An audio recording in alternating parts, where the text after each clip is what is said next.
Jangan lupa subscribe di YouTube channel Metro TV News dan juga nyalakan notifikasinya.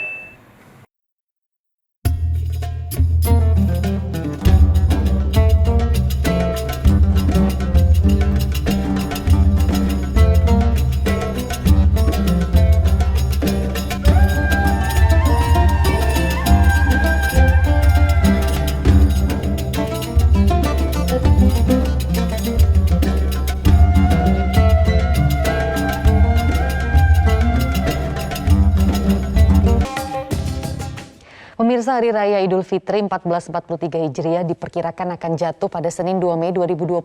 Kementerian Agama menilai secara hisap posisi hilal saat sidang Isbat 1 Mei nanti sudah bisa terlihat.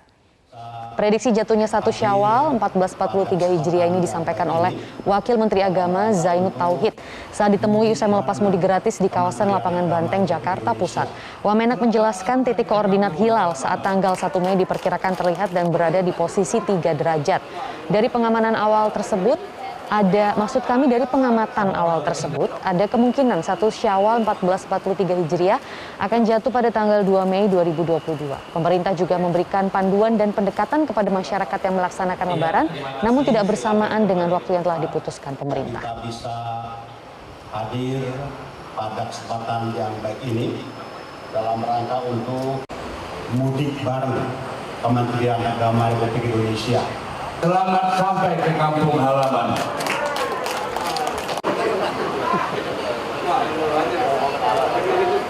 Seperti halnya BMKG, Badan Riset dan Inovasi Nasional atau BRIN ini juga memprediksi 1 Syawal 1443 Hijriah jatuh pada Senin 2 Mei 2022. Seperti apa pemantauan yang dilakukan BRIN? Untuk membahasnya kita sudah tersambung dengan ahli astronomi dan astrofisika Pusat Riset Antariksa BRIN, Thomas Jamaludin. Pak Thomas, terima kasih sudah bergabung di Selamat Pagi Indonesia. Jadi apa dan juga kapan hasil pemantauan penelitian BRIN sehingga 1 Syawal ini jatuh pada Senin 2 Mei 2022? Ya, jadi dari hisab atau perhitungan astronomi, memang Indonesia ini kan batas kriteria baru Mabim, yaitu tinggi minimal 3 derajat, elongasi 6,4 derajat. Di wilayah Indonesia sesungguhnya tingginya memang sudah lebih tinggi dari batas 3 derajat tersebut. Tetapi elongasi 6,4 derajat ini berada di wilayah barat Indonesia. Itu artinya bahwa kriteria ini secara umum terpenuhi, tetapi sesungguhnya dari kriteria elongasi ini menunjukkan bahwa bulannya itu sesungguhnya masih sangat tipis. Ketinggian bulan di Aceh itu hanya sekitar 6,4 derajat. Walaupun dengan hitungan-hitungan yang lain, yang lain yang dilakukan oleh para ahli hisab Indonesia, itu di wilayah Sumatera, Jawa, dan Kalimantan, itu juga mengindikasikan sudah lebih dari 6,4 derajat. Kita akomodasi semua hasil hisab tersebut, dan itu secara umum menyimpulkan bahwa secara hisab di Indonesia sudah memenuhi kriteria. Jadi kriteria tersebut memang benar-benar sudah bisa menentukan jika 1 Syawal itu akan jatuh pada 2 Mei begitu Pak Thomas. Memang ada berapa titik yang sudah tercapai pengamatannya sejauh ini? Titik pengamatan yang dilakukan oleh Kementerian Agama dan juga oleh ormas-ormas Islam itu saat ini diperkirakan lebih dari 100 titiknya.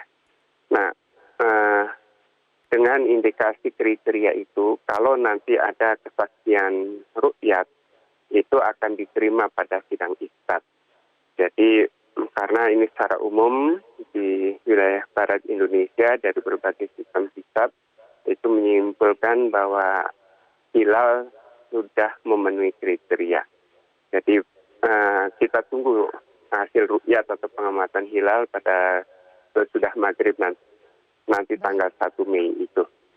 Baik, bagaimana dengan kondisi cuaca saat ini Pak Thomas? Apakah akan mempengaruhi pantauan titik hilal? Ya, memang kondisi saat ini pada saat pancaroba ini juga kemungkinan akan menjadi pengganggu. Ya. Dengan kondisi pancaroba, kemungkinan di titik-titik pengamatan ini ada gangguan awan atau mendung dan juga bahkan mungkin juga hujan.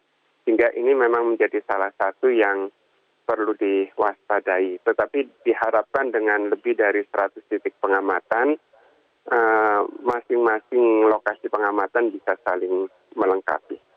Oke, adakah kesulitan atau kendala lainnya untuk memantau titik hilal ini sejauh ini, Pak Thomas? Ya, kendala utama terutama sebenarnya karena hilalnya masih sangat tipis ya. Jadi sesungguhnya sangat sulit untuk diamati. Tapi ya mudah-mudahan dari berbagai titik pengamatan itu mungkin ada pengamat yang berhasil untuk melihat hilal.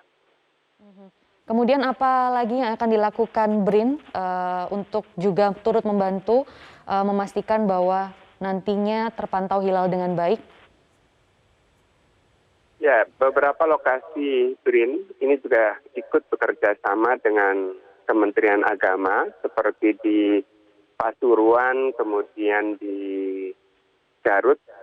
Itu juga titik-titik yang biasanya tim pengamat dari BRIN juga ikut melakukan pengamatan.